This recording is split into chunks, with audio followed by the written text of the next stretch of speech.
हम ओलंपिक के बारे में अभी चर्चा कर रहा है। हम जो बोलने चाहते हैं वो विषय हिंदुस्तान का आम आदमी का खेल के बारे में बोलना चाहते हैं। हम गरीब लोगों का खेल के बारे में बोलना चाहते हैं, जो हिंदुस्तान में उत्पत्ति हुआ ऐसा वाला एक खेल के बारे में बोलना चाहते हैं। वो खेल का नाम है कैरम। बहुत लोग हंसते हैं कैरम के लिए, लेकिन आज कैरम का चर्चा होने का बाद हम लोग का जो गरीब लड़का है, जो गांव में अच्छा करके कैरम खेलता है, वो लोग भी थोड़ा अच्छा करके खेल के घर चलने का एक माहौल बनाने का एक अवसर मिलेगा। क्योंकि हम लोग बहुत नहीं जानते हैं कि कैरम खेलने का बाद नौकरी मिलती है। और ऐसे इलाके मौजूद हो जहाँ बिजली ना हो। आज के ज़माने में आज़ादी के 60 साल के बाद सड़क ना हो, लोगों को पीने के लिए पानी ना हो, बिजली ना हो, तो उसको कैसे हम तरक्की याफ्ता मुल्क कह सकते हैं? यकीनन प्राइम मिनिस्टर साहब बहुत अच्छे प्रोग्राम ले रहे हैं, बड़े अच्छे प्रोग्राम्स हैं, लेकिन ये इंप्लीमेंट अगर नहीं होंगे सर, अभी जैसे हमारे कश्मीरी भाई कह रहे थे, मैं 100% उनसे सहमत हूँ कि जिस तरीके से, और ये एक कहानी नहीं है, ये घर घर की कहानी है, हर स्टेट की ये कहानी है, हर जगह। ठीक है, बड़े शहरों के लोग, बड़े कुछ पूंजीपति लोग इन प्रोग्रामों से जरूर फायदा उठा रहे हैं, वो बड़े और बड़े पूंजीपति हो रहे हैं, लेकिन गरीबों का क्या हाल हो रहा है? देखना यह है कि जब तक इस मुल्क का गरीब अगर आगे नहीं बढ़ेगा, गांधी जी के कहने हिसाब से गांव के लोग अगर आगे नहीं बढ़ेंगे, तो इस देश की तरक्की कैसे होगी? हमारे आसाम का सबसे बड़ा मसला चेयरमैन साहब, फ्लड और इरोशन है। पूरा ब्रह्मपुत्र नदी ये हमारे आसाम के लिए देव बन चुका है, एक भूत की शक्ल इख्तियार कर चुका है। मेरा डिमांड है कि अगर वांग नदी चाइना में इसको प्रोटेक्ट करके चाइना गवर्नमेंट इसको बेहतर इस्तेमाल के लिए काम कर सकती है, व्हाई नॉट ब्रह्मपुत्र को हम क्यों नहीं कंट्रोल कर सकते? तो हमने सोचा अचानक क्या आ गया, हम तो एजेंडा देख के आया था। बाद में देखा कि सप्लीमेंट्री लिस्ट ऑफ बिजनेस में वन डिस्कशन अंडर रूल 193, वहाँ में लिखा है कि discussion on India's preparedness for the upcoming Olympic games. हमने बोला है पार्टी को, हमको क्यों कहने के लिए बोला? बोले आप खेल में लगा हुआ आदमी है, खिलाड़ी था, हम ओलंपिक असम में ट्रेजरर था, जनरल सेक्रेटरी भी था, और तरुण गोगोई जी जब चीफ मिनिस्टर था उस समय हम लोग अच्छा करके वहाँ में स्टेट गेम्स किया था।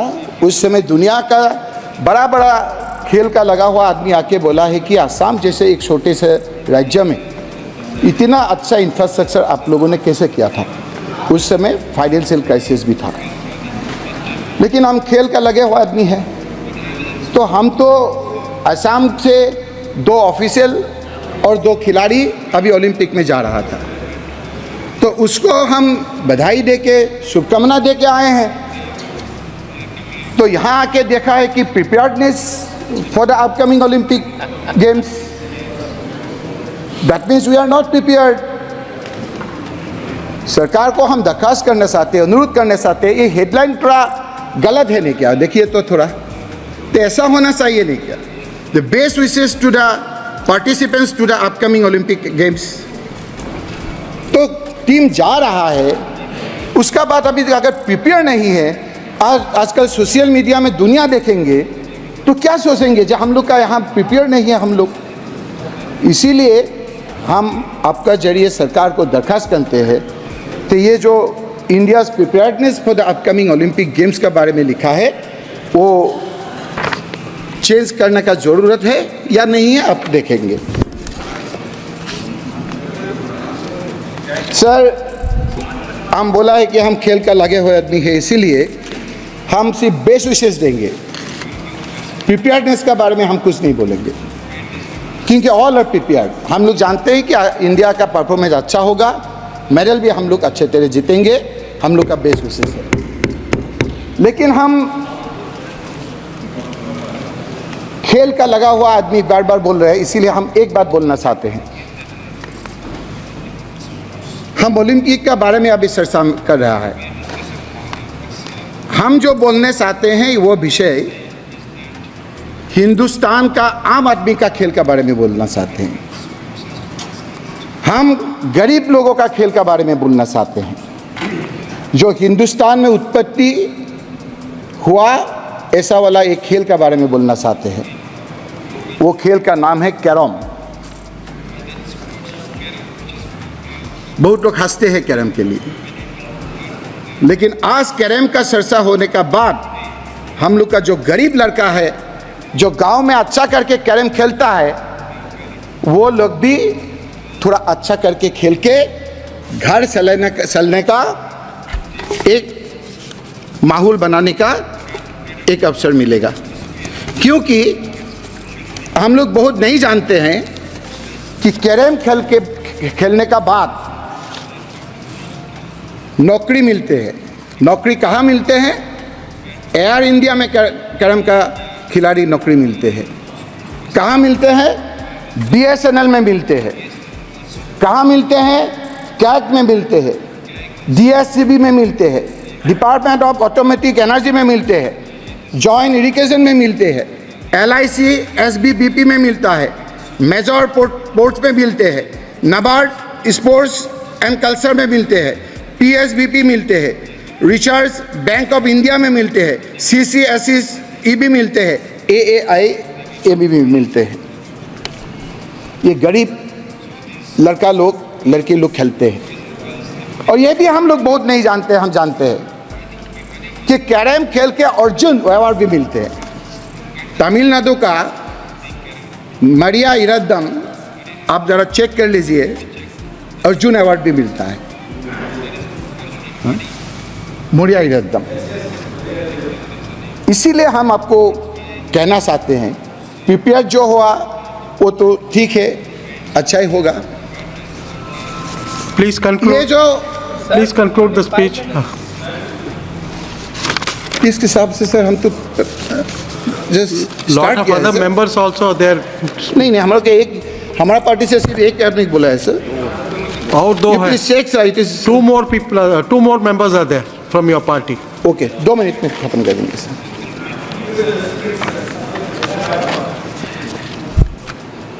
सर, ये जो खेल होता है ओलंपिक में, वो कैटेगरी 3 होता है। ये थोड़ा हम टेक्निकल बात बोलते हैं। ये कैटेगरी क्या होता है? फर्स्ट कैटेगरी जो होता है, इसको हाई प्रायोरिटी बोलता है। सेकंड कैटेगरी को सेकंड प्रायोरिटी बोलता है, और थर्ड को अदर्स बोलता है। ये जो कैरम खेल है, ये अभी तक आपको प्रायोरिटी लिस्ट में नहीं है। आप ज़्यादा टाइम नहीं दिया, इसीलिए हम सिर्फ आपको एक ही बात बोल के हम ख़त्म करते हैं। जब हम कैरम जो जितना आपका क्राइटेरिया है, ऑल क्राइटेरिया वो फुलफिल करके रखा है।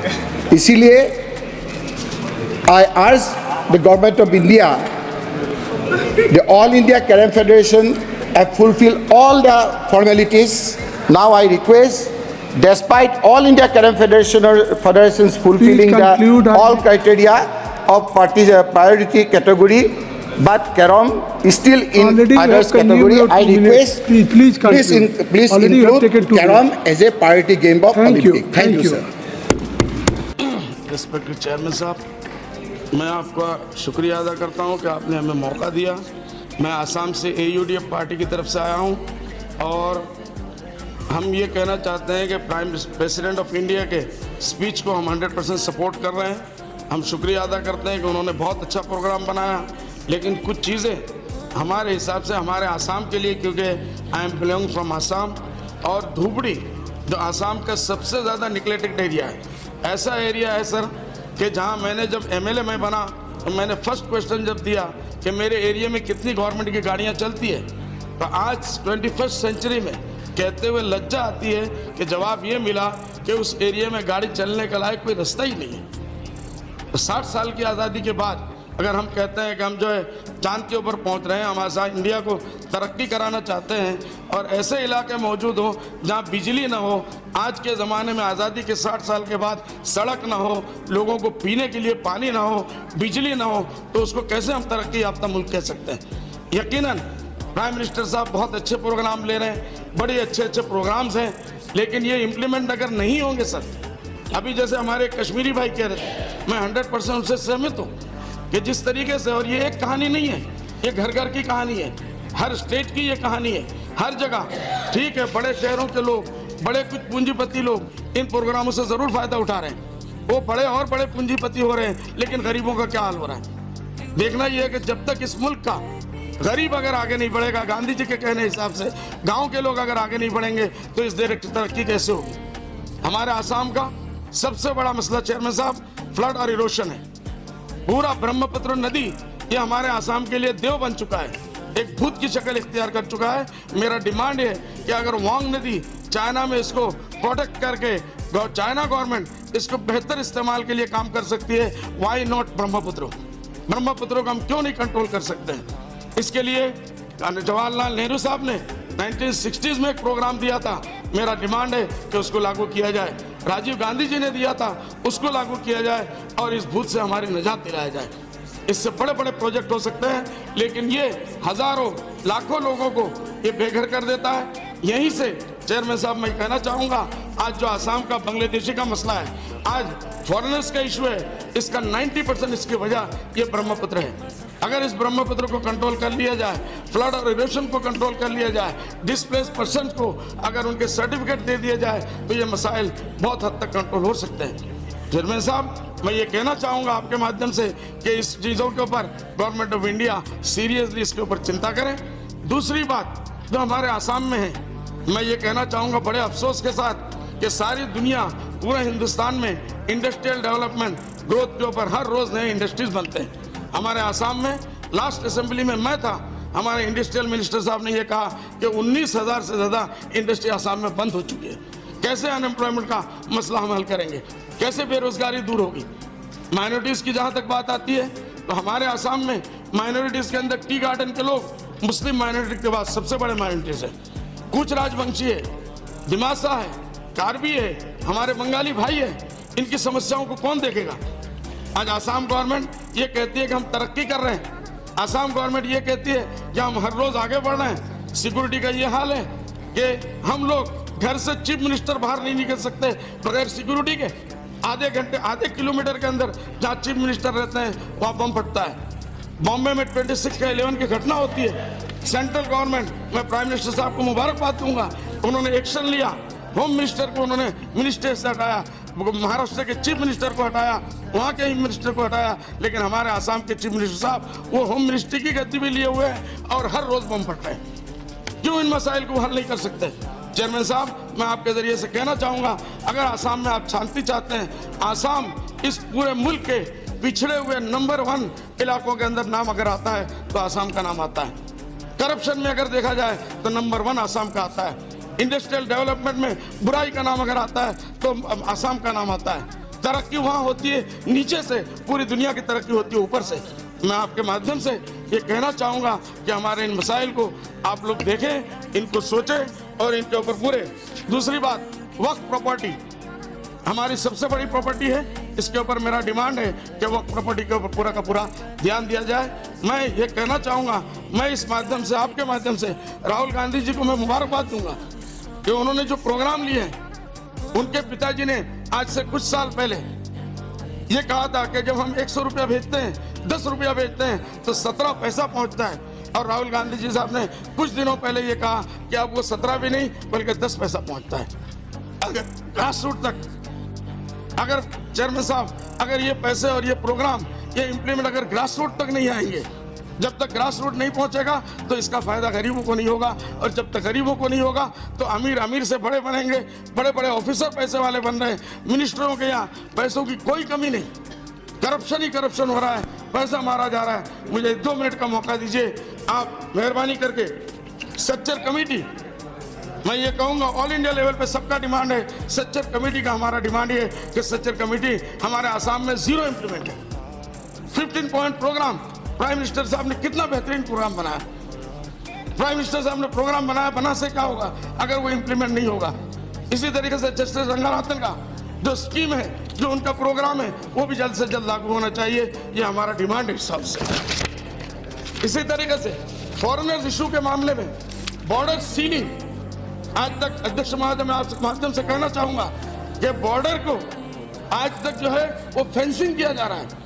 लाखों करोड़ों रुपए इस बहाने से चेयरमैन साहब खत्म हो गए और उसका 10% भी आज लोगों को फायदा नहीं हुआ। मेरा डिमांड है, हमारी पार्टी का डिमांड है, हम ये चाहते हैं और हमने बार बार डिमांड किया है आपके माध्यम से कि उसको जल्द से जल्द सील करने का उसको बंदोबस्त किया जाए। इसके साथ सिक्योरिटी का मामला है, इंसर्जेंसी का मामला है, बाहर से घुसपैठ का मसला है, बहुत बड़े बड़े मसाइल है। अगर ये सील हो जाता है Please conclude, तो ये please खत्म हो conclude. जाएंगे। मैं आपका वक्त बिल्कुल नहीं लूंगा, आपने मुझे इतना वक्त दिया, मैं इसके लिए आपका बहुत बहुत शुक्रगुजार हूँ। Thank you very much. Shri Bansal